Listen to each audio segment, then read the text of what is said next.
a plush toy, a pair of sneakers, a sealed box of trading cards. None of them pays a dividend. None of them has earnings. And at some point, every one of them has beaten the stock market. Today, who actually makes money on the things people love?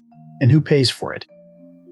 Welcome to Market Raccoon, your financial learning channel.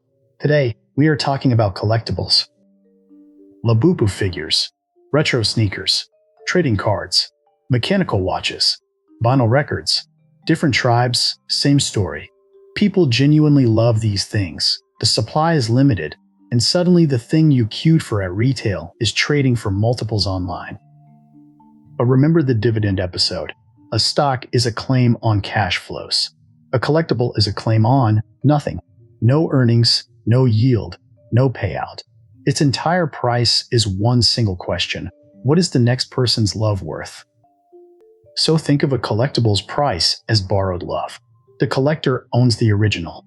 The speculator borrows someone else's love and hopes it appreciates. And the FOMO buyer borrows it at the very top, at maximum interest. And here's why this generation collects. Since 1975, wages went up 7 times. Asset prices went up 25.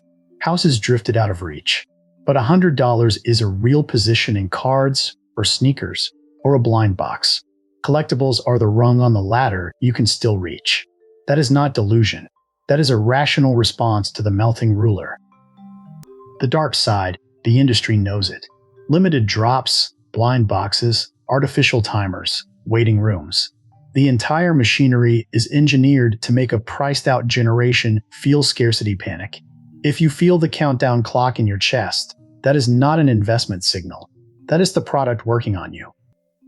Let me show you where that road can end. The 1990s. Beanie Babies. People insured their collections. A divorcing couple famously sat on a courtroom floor, dividing their beanies one by one, under a judge's supervision. Everyone knew they could only go up. Then the music stopped. Not because the toys changed. Because the last buyers never loved the toys. They loved the chart. When the chart broke, there was no love underneath to catch the price. 2 decades later, those same collections were selling by the bin at garage sales. So what separates the sneakerhead who profits from the tourist who gets burned? It is not luck, and it is definitely not speed. It's knowledge. The sneakerhead knows which colorway matters and why. The card collector knows why one set is printed differently from another. The watch person spots the mispriced reference in seconds. People deep inside a market buy early and buy right, because understanding is the edge. The FOMO buyer arrives last, pays the most, and knows the least. And collectors hold a second advantage that never shows up on a chart. If the market dies tomorrow, the collector still owns something they love. Their worst case is a full shelf. The flipper's worst case is a storage unit full of things they never even liked. Same asset, completely different risk. The only difference is why you bought it. Full disclosure, I hold a 5-figure collection of sealed Pokemon boxes, insured. And here is the honest version of that bet. Some of those boxes sat below retail price for over a year. Historically, they recovered, if you could wait years. That is not free money. That is duration risk. I hold them anyway, because I would keep them even if they never sold. Now the honest turn. Yes, some collectibles have beaten the S&P 500, but you only ever see the winner's charts. Nobody graphs the millions of items that went to zero. For every graded card in a vault, there's a garage full of 90s sports cards that never came back. The dispersion is brutal.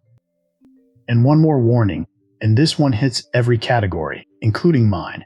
The old stuff is valuable because nobody saved it. Today, everybody saves everything.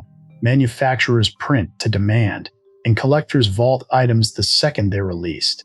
The scarcity you are betting on is being front-run by everyone making the same bet. So before you buy, ask the campfire question. A firework is one crowd's attention, spent in a single arc. A campfire keeps burning only if someone keeps feeding it wood. Who throws the next log on your collectible? New players? New nostalgia? A new generation falling in love? Or just the next speculator in line? For the record, there is a shelf of Labubu in my house, and it is not going anywhere. They are loved, and that is exactly the point. If the love is real, the purchase already paid for itself. Anything the market adds later is a bonus. So here is your portable rule, the shelf test. Never buy a collectible you would not be happy to keep forever. If holding it would feel like losing, you are not collecting. You are queuing to find a greater fool, and the queue usually ends with you. And if you do want collectibles in your portfolio, do it like the people who win. Buy what you genuinely understand. Keep it a small slice of your wealth. Expect to hold for years, not weeks. And never, ever borrow money to buy a toy. Love first. Price second. Buy things you'd keep forever, from markets you actually understand, and the market will occasionally pay you for your taste. That's not a get-rich scheme. It's just the only version of this that never fully loses. Next time, another money belief everyone repeats gets the raccoon treatment. Bring your skepticism. If this saved you from one panic buy, subscribe and ring the bell. The raccoon guards the shelf.